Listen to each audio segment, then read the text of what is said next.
Hello, Yerebanban! I'm Ryomi, and I know why you guys are here.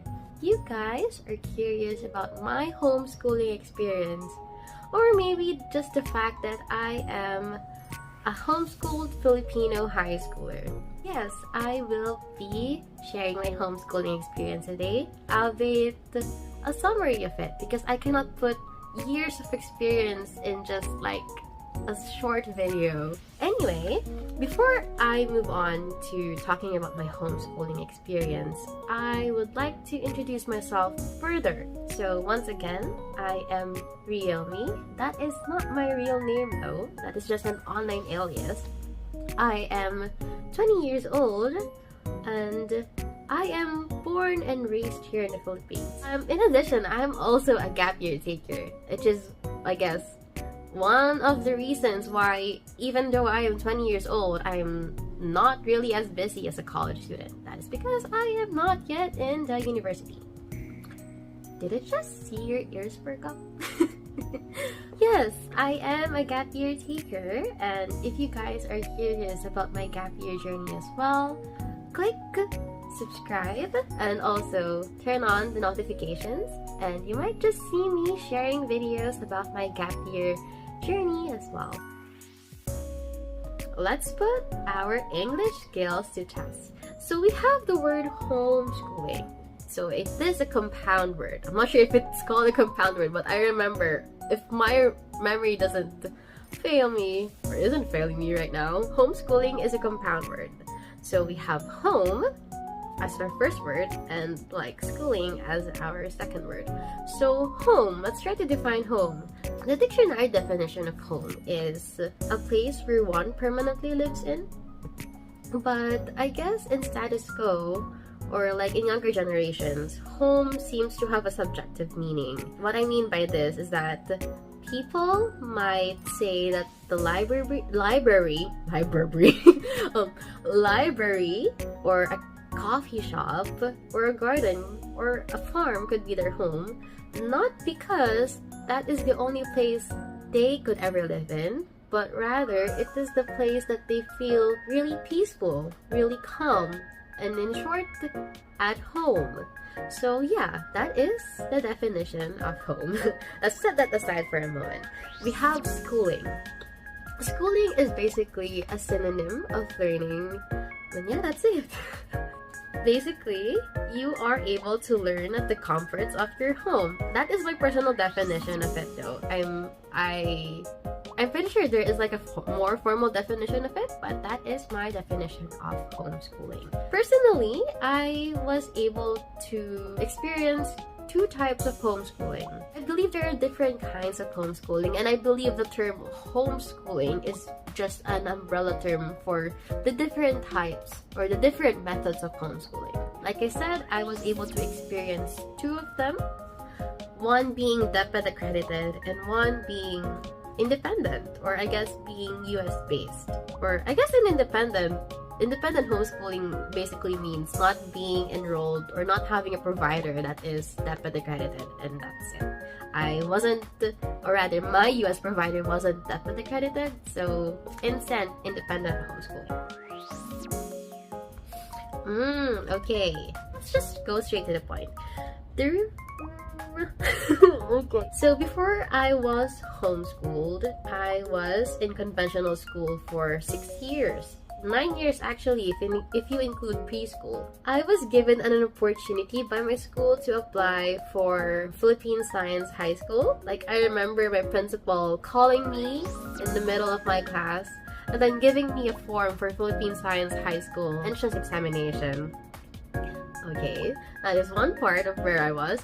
Secondly, I was the most outstanding pupil for the entirety of my primary education. And I guess also if you include preschool as well, because they had like rankings already when I was in preschool. I was always the top one since kindergarten until I was grade 6.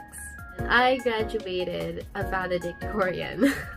Okay, I know what you guys are thinking. Why did I leave conventional schooling even though I already had a lot of things going on for me? Or maybe you could ask me, why did I leave even though I already had the things that most parents want for their children? Okay, fine. Let me just answer this question. It's not like I haven't heard it like once, twice, or maybe bajillion times. Anyway, kidding. But yeah, the reason why I left conventional school is because I can summarize it in these words. Conventional school was becoming very unhealthy for me. Like, I remember back then, I used to love learning so much, especially in first grade, because I just moved from preschool to like elementary. And then that continued until second grade. I was enjoying math, I was enjoying English, science, etc. And then come third grade, I became very competitive because I feel like I had a lot of competition. In addition, my teacher back in third grade was also fostering this kind of like competitive spirit between me and my best friend back then. And yeah, I wanted to like be the best. I wanted to hold to my crown of being the most outstanding pupil for that year and like for the rest of the years to come.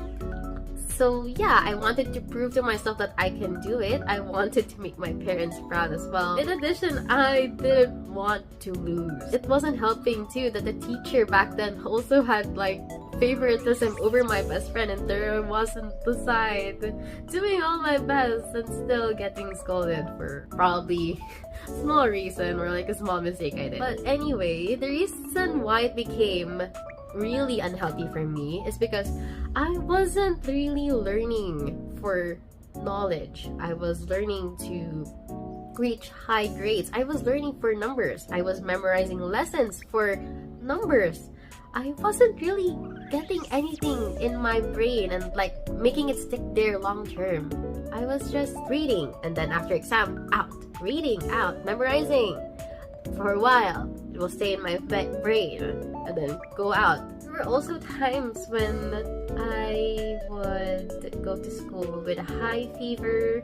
Like I was between like 38.9 to 39 temperatures, 39 degrees Celsius temperatures, but I would still be in school. I would still participate in lectures, and I even remember reporting in front of my teacher, even though I was burning because I didn't want to lose out on some points. I didn't want to be absent because they have an award for completing all attendance for the whole year, and I wanted to be the best. I put myself in a lot of pressure.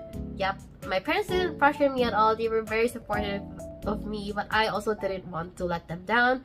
I didn't want to let my teachers down. I didn't want to like get myself down as well, because let's be honest, during those times, well, I guess not really those times, but like pretty much every time, people would tend to judge you if you fail. I didn't want to fail because I didn't want them to judge me. In addition, I also had like a long reign of top ones of being the most outstanding student or pupil in class, and I didn't want to like end that reign and look as if I was a failure.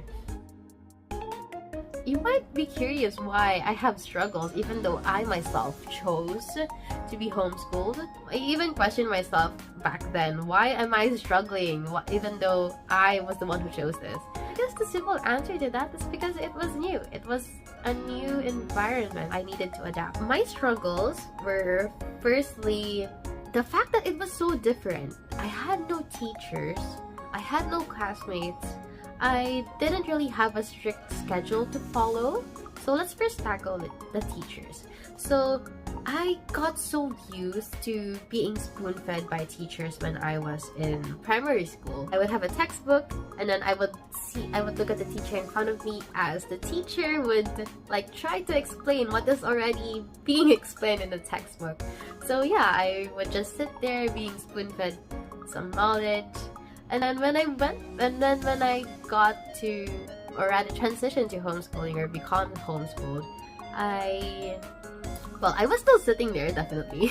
My mom would still teach me things, but in other subjects that my mom believes I can study on my own, she definitely made me work, made me, quote-unquote, self-study. Not really quote-unquote, but she made me self-study those subjects because she knows that I can learn them on my own. That experience, like being spoon-fed to suddenly self-studying, that's kinda... It was tiring. It was making my brain cogs work. My mom definitely wanted my brain cogs to work, I guess. But yeah, it was tiring, and like, there was even a time where I wanted mom to spoon-feed me everything, but she couldn't. She wanted me to be very independent with my studies. And I guess in the long run though, I was able to get used to self-studying.